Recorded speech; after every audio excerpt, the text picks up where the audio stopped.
difficulties. Okay. Number four.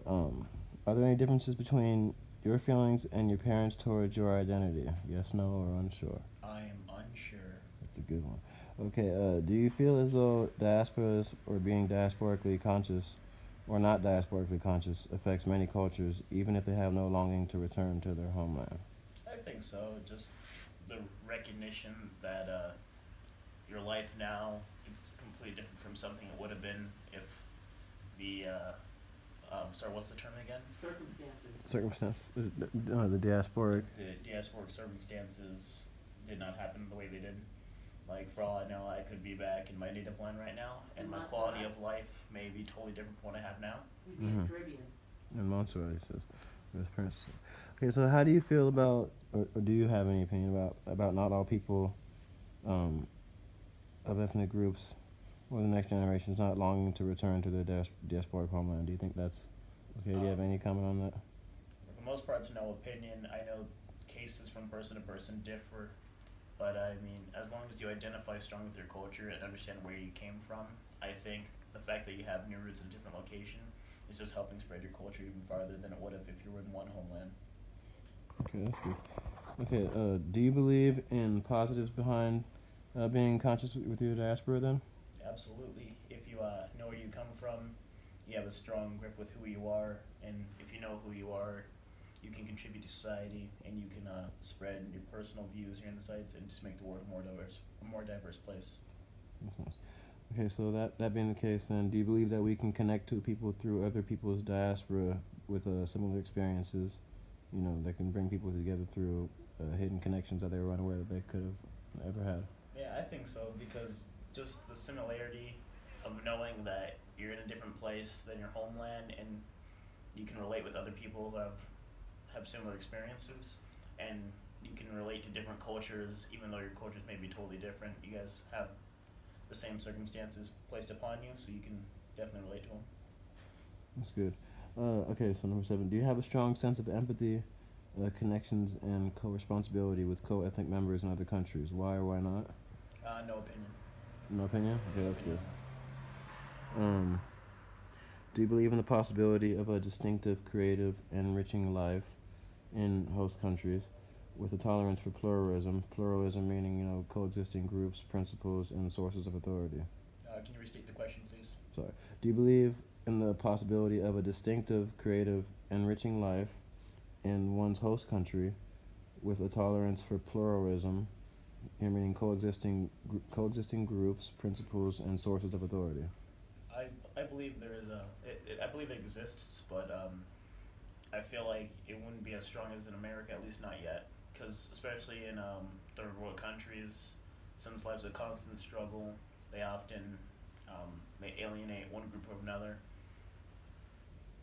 Yeah, that's Yeah. good. Okay, so this is a fun question. What literature or music have the people created in diasporas? If you know any opinions on this, or A no? personal favorite of mine would be the African American movements in the 1920s and the influence and creation of jazz. As a musician, I feel like jazz is a great way to demonstrate and experience my culture in a new form. We took what we knew and we made it something different, and jazz is something we can all enjoy now. That's good, yo.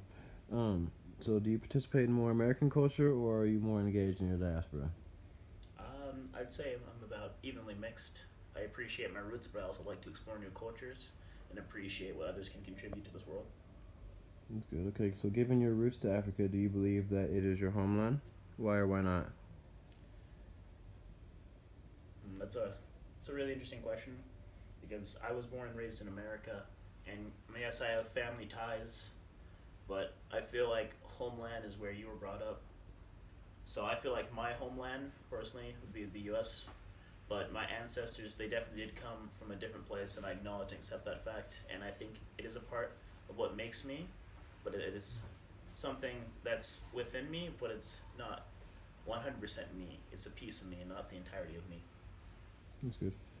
Do you have a strong ethnic consciousness across national borders sustained over a long time, based on a sense of distinctiveness here, meaning quality of being an individual or easily distinguished, a common history, cultural, religious heritage, and the belief in a common fate. Can you rephrase that one as well? Right. Do you have a strong ethnic consciousness across national borders sustained over a long time based on a sense of distinctiveness, meaning quality of being an individual or easily distinguished, a common history, cultural, religious heritage, and the belief in a common fate? You brought in the word fate, and that's definitely an interesting term. And I feel like regardless of who you are, we all have this equal fate. But I feel like I have a higher chance of being able to experience certain freedoms, being able to become who I want to be, than someone in a third world country or my homeland who definitely has more of a struggle in life. So I feel like we all have the same fate, but some of us just have a more fortunate hand than the others. That's good. Okay, we're halfway there, brother. Do you have any collective memories or stories or myths passed on through generation about the homeland, history, location, sufferings, and its achievements? Gosh, I've heard so many stories that I wouldn't know to begin. Anyone in particular, though? Like, anyone in particular? that did you think about right now? It's just like my favorite. Off the top of my head, I can't. I see. Yeah. That's cool. Do you have an idealization of the real or imagined ancestral home? Not quite. Not quite. Not quite. Would you ever join for a day, a week, or anything, a collective commitment dedicated to the maintenance, restoration, and safety and prosperity of the ancestral home? Oh, yeah, absolutely. Okay.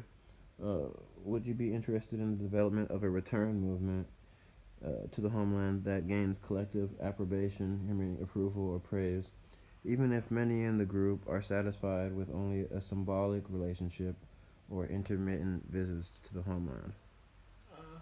I wouldn't say I would advocate for that. Returning to the homeland is something nice, but the fact that we've become so, I wouldn't say detached, but the fact that we've really spread our roots throughout different places, I feel like returning to it isn't necessary as long as we hold true the values in our heart of our homeland. That's a good answer. Okay, how do you feel about the mindset that not all migrants become ethnics and one can assimilate and feel no diaspora? Well, since it varies from person to person, I feel like it's completely acceptable for someone to have no ties to their homeland. And that's really all I have to say on that. It's definitely okay to feel different. We don't all have to feel the same thing. Okay, cool, bro. Now come the easy questions. Okay, so Alright. what are your intentions in the setting that you are in?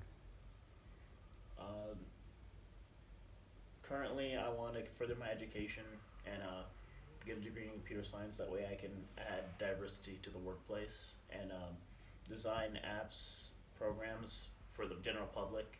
And since the field is dominated by a non-diverse group, I want to add diversity to the group so I can design for the public. That's good. That's a good answer.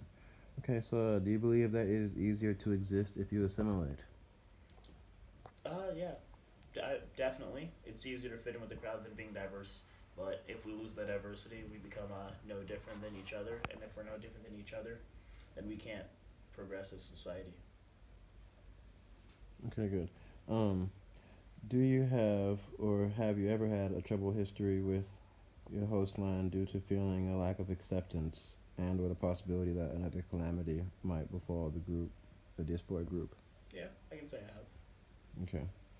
Do you think that poverty and or drugs has distance or can distance one from their diasporic identity? I think so, indeed. Yeah. Okay. And do you believe diaspora has led to better communities with the mixed cultures? I think so. I think the mixing of cultures is something that makes, especially America, unique. And if we all contribute, we all contribute to it.